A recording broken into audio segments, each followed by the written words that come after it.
Coba lu pikirin headphone Bluetooth. Apa yang ada di kepala kalian? Mungkin lu bakal mikir pastinya ya, itu headphone yang compact, closed back, lalu mungkin mereknya dari Sony lah yang paling terkenal atau Audio Technica. Tapi pernah nggak sih lu bayangin ada headphone Bluetooth open back planar? Kalau gue pribadi ya, gue bener-bener kayaknya selain Hi-Fi Man, gue nggak pernah ketemu brand lain yang mengeluarkan Bluetooth open back planar headphone. Ya nggak sih? Oke, halo dan selamat datang di Aftersound Review, dan kali ini gue akan bahas headphone Bluetooth open back planar, dimana itu sangat-sangat langka buat gue. Dan ini adalah review gue untuk Hi-Fi Man Deva Pro. Jadi sebelumnya thank you dulu untuk Intium Indonesia yang udah kirimin review unitnya ke gue untuk di-review. Dan harganya sendiri sekitar 5 jutaan, dan juga dia ya menggunakan planar driver dan dia open back. Dan dia bisa punya dua tipe, yaitu satu mode kabel begini, dan juga dia punya Bluetooth module. Ini cukup menarik nih, karena kan ya di mana-mana planar headphone itu berat di drive, dia butuh power yang cukup gede, dan ini Bluetooth modulnya tuh kecil. Kira-kira cukup nggak ya? Seperti biasa, gue akan breakdown review ini mulai dari build, fit, lalu fitur Bluetooth-nya, dan juga suara. Kalau soal build quality-nya sendiri, sebenarnya ini nggak terlalu bagus-bagus amat sih, karena dia tuh berasa ringan. Jadi gue nggak tahu nih bahannya semacam either plastik or aluminium. Ini karena berasa ringan, kayak feel-nya sih plastik ya jujur aja. Cuman di bagian hinge-nya ini lebih ke aluminium. Gue nggak ngerasa ini stainless steel juga, karena sangat-sangat ringan. Sekali lagi ini berasa plastik. Headband-nya sendiri sih di dalamnya ada plat metalnya, gue yakin, ditambah headband dari leather seperti ini, ditambah foam di dalamnya. Dan juga ini adalah generasi terbaru dari headband dan juga hinge dari Hi-Fi Man. Jadi memang ada sedikit bisa di swivel ya, cupnya ini. Dan gue sendiri suka banget sih, karena swivel-nya ini nggak terlalu banyak, tapi kerasa banget dibandingin headphone tipe Sundara. Headband-nya itu tipe Sundara itu jauh lebih kaku, ini jauh lebih enak di kepala gue. Dan juga untuk earpad-nya sendiri, ini setipe seperti Sundara, dimana dia pakai dua tipe bahan ya, dia hybrid. Mulai dari bagian sininya itu sendiri ada bahan seperti leather, protein leather atau synthetic leather. Lalu kemudian ada fabric di bagian sininya, tapi di bagian dalam sininya lagi protein leather lagi atau synthetic leather, dan di bagian sininya ya foam ya, seperti busa begitu.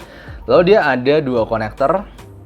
Lu bisa pilih right and left ya, ini dua colok untuk wired mode, tapi lu juga dapet Bluetooth modulnya. Bluetooth modulnya sendiri terbuat dari plastik, dan buat gue ini sih berasa ringan dan gak berat. Jadi ya sebenarnya namanya juga Bluetooth headphone, mungkin emang nggak mau berat-berat amat, toh dipakai di kalian buat jalan-jalan juga kan. Kalau untuk fitnya sendiri sebenarnya gue bener-bener nggak ada masalah sih. Seperti Hi-Fi Man Edition XS, ini buat gue perfect aja sih. Gue mau jalan-jalan, gue mau pakai diem gitu sambil pakai kabelnya. Dua-duanya sangat-sangat enak, ringan di kepala, melingkupi seluruh telinga gue, nggak berasa panas, dan juga clamping force-nya itu nggak kenceng. Jadi gue pakai ini 5-6 jam itu gue pakai WFH gitu ya. Gue ngerasa nggak pusing sama sekali, nggak capek sama sekali. Untuk Bluetooth modulnya sendiri ya memang simple seperti ini, dan dipasang di bagian kiri. Kalau misalkan perhatikan baik-baik, di sini ada tulisan nih Hi-Fi 3,5 mm TRRS here. Kelihatan nggak sih? Ini susah kelihatan, tapi intinya ada tulisannya di bagian kiri kalau itu ada colok di bagian kiri gitu ya. Seperti ini. Dan secara fungsi sebenarnya dia gampang banget sih. Dia cuman ada ini ya, cuman ada USB Type C ini untuk charge, lalu kemudian nyalain cuman ada satu tombol di sini. Jadi ditekan bentar untuk nyalain. Nah, ini udah power on nih kalau kayak gini. Kalau misalnya kalian mau dibikin pairing mode, klik 2 kali. Nah, itu pairing, dia biru hijau ini ada artinya dia pairing mode. Kalau mau matiin ya tinggal matiin aja. Jadi ini cuman fungsinya ada on, off, lalu play, pause, sama pairing mode. Tentunya nggak ada mic di sini, jadi emang fungsi sangat-sangat standar. Tapi ya buat gue udah cukup oke. Dan yang gue kaget pakai Bluetooth modul ini, gue pakai volume sekitar 60% dari HP gue, dan itu udah volumenya kenceng buat ini. Dan gue udah bisa ngerasa bassnya yang full, vokalnya yang jernih, treble yang asik. Suaranya intinya udah sangat proper pakai Bluetooth module ini. Dan ya lu bayangin aja, maksudnya lu dengerin musik asik gitu ya sambil kayak gini, jalan-jalan di rumah, ini sangat-sangat gampang dibawa-bawa, mungkin sambil masak atau sambil ngapain, nyantai ya maksudnya gue tuh. sambil baca buku mungkin. Dengan jarak Bluetooth yang lumayan dan juga Bluetooth-nya ini bertahan sekitar 8 jam.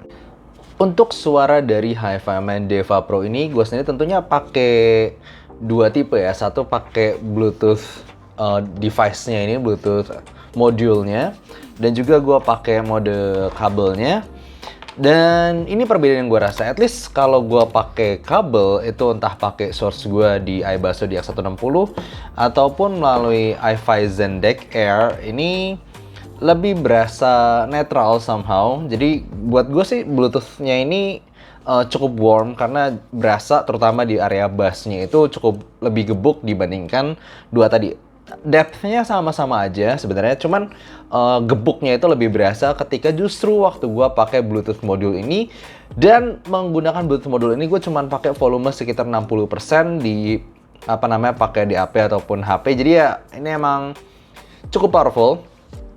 Sementara kalau pakai wired mode itu gue pakai iFi Zen Air Deck ataupun pakai iBasso DX160 itu untuk volumenya itu mirip seperti dengan Sundara ataupun Edition XS. Jadi ya segitulah, nggak berat-berat banget tapi juga tentunya nggak ringan, dan tentunya gue tidak menyarankan kalian menggunakan HP sebagai source utama kalian.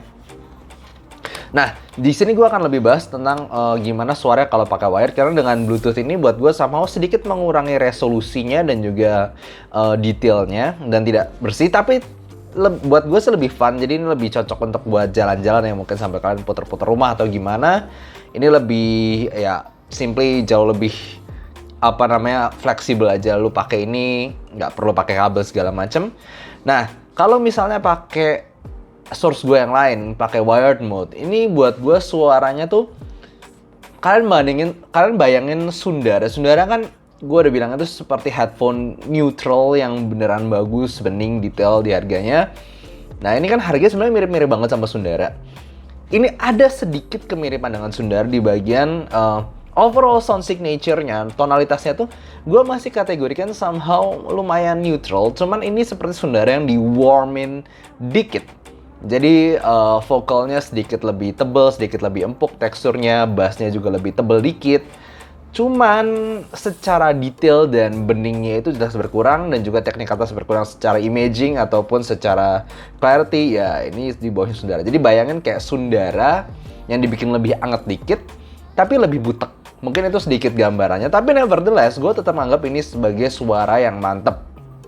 Oke, gue akan bahas dulu dari bassnya. Bassnya ini cukup bisa gebuk dan cukup dalam. Cuman jujur aja buat gue sub bassnya setelah nyobain Sundara kesini, sub bassnya jadi kurang berasa. Mid bassnya lebih tebal sedikit daripada Sundara. Tapi tetap aja ini tipe bass yang buat gue cukup versatile, cukup cocok buat kebanyakan genre, tapi nggak buat bass set.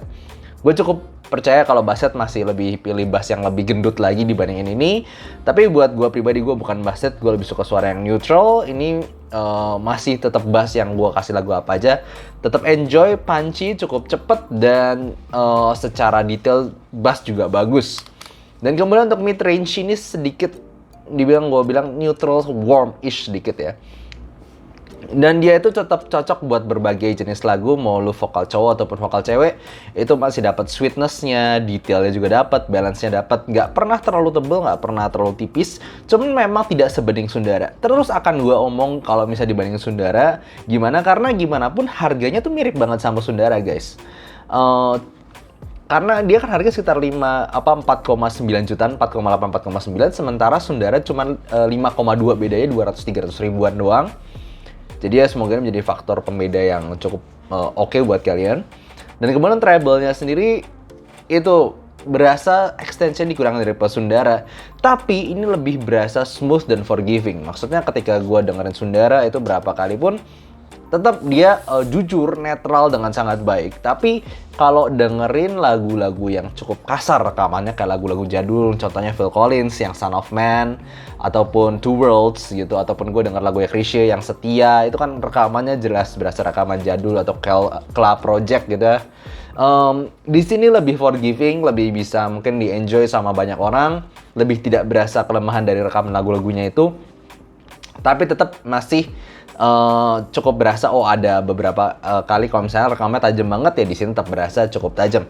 Tapi overall ya gue bisa ngomong ini sedikit neutral warm, Sundara yang dibikin warm sedikit tapi dibutakan sedikit.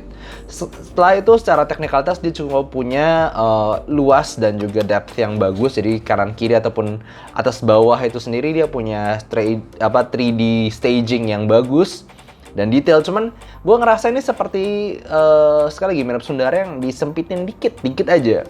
Secara gue dimensinya gue waktu itu head to head itu kayak mirip. Cuman memang jelas tidak se 3D Edition XS ya. Ini Edition XS sudah kayak beda level sendiri. Dan imagingnya sekali lagi tidak seakurat Sundara. Jadi ya gue bisa bilang secara suara overall gimana sih?